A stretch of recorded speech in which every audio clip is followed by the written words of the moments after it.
আসসালামু আলাইকুম প্রিয় ভিউয়ার্স, আশা করি সকলেই ভালো আছেন। সোলার বিষয়ে আরেকটি নতুন ভিডিওতে আপনাদের সবাইকে স্বাগতম। তো ভিউয়ার্স, আপনাদের কাছে একটি অনুরোধ থাকবে, আমার চ্যানেলটি একটু সাবস্ক্রাইব এবং একটি লাইক করে পাশে থাকবেন, কারণ একটি লাইক এবং একটি সাবস্ক্রাইব আমাকে ভিডিও তৈরিতে অনুপ্রেরণা যোগায়। তো ভিউয়ার্স, আপনারা হয়তো অনেকেই আপনাদের বাসায় সোলার সেটআপ করেছেন বা সোলার সেটআপের কথা ভাবছেন।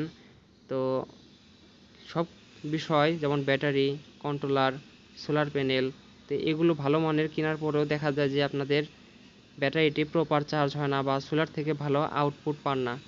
তো এটার একটা কারণ হতে পারে এই প্যানেল থেকে এবং ব্যাটারির মধ্যে যে ডিস্টেন্সটা রয়েছে সেখানে একটি ভালো মানের তার ব্যবহার না করার জন্য এই সমস্যাটি আপনাদের সম্মুখীন হতে হয়। তো আপনাদের কাছে অনুরোধ থাকবে, আপনারা ভালো মানের সোলার তারগুলো ব্যবহার করবেন। তো প্রথমে আমিও ভালো মানের তার ব্যবহার না করার ফলে অনেক সমস্যার সম্মুখীন হতাম। তো এখন দেখেন, এখানে আমি ব্যবহার করেছি জাহাজের তারগুলো ব্যবহার করেছি।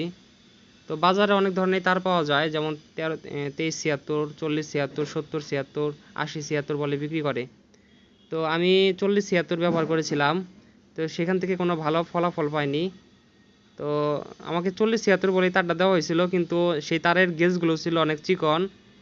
এই লেখা ছিল 2.5 RM, কিন্তু প্রকৃতপক্ষে 1 RM ওগুলো হয় না। তো এরপরে আমি এখানে ভালো মানের জাহাজের তারগুলো ব্যবহার করেছি। আপনারা কখনোই তারের উপর যে কাভারটা আছে, কাভারের মোটা বা পুরুত্ব দেখে কখনোই তার কিনবেন না।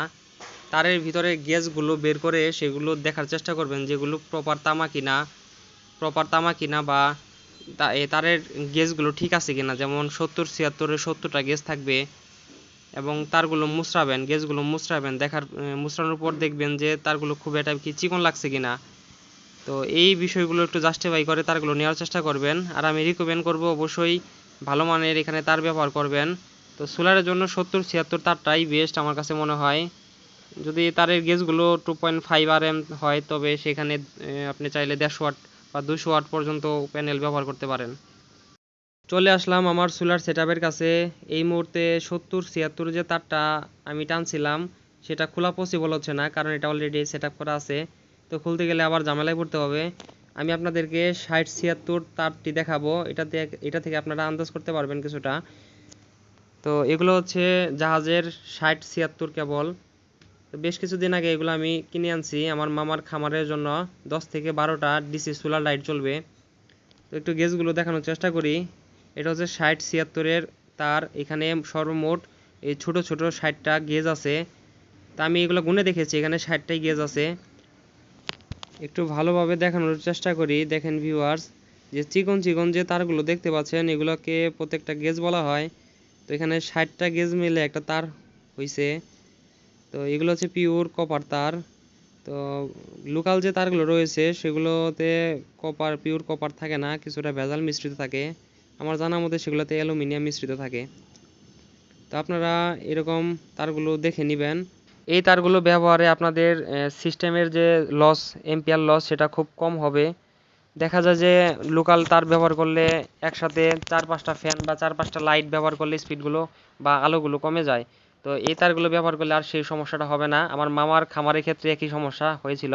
তো নর্মাল তার দিয়ে ওয়্যারিং করা হয়েছিল, যার ফলে সবগুলো লাইট একসাথে জ্বালানোর ফলে আলোগুলো কমে যাচ্ছিল।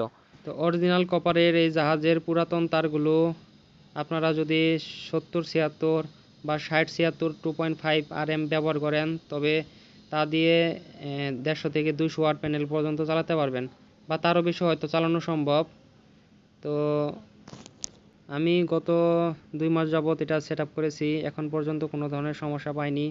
আগে যে নর্মাল তাল দিয়ে সেট আপ করাতে যেরকম প্রবলেম ফেস করতাম, প্রপার এম্পিয়ার টানতো না, এখন মোটামুটি আলহামদুলিল্লাহ খুব ভালো সার্ভিস পাচ্ছি। তো এখন প্রশ্ন আসতে পারে যে তারগুলো আপনারা কোথায় পাবেন।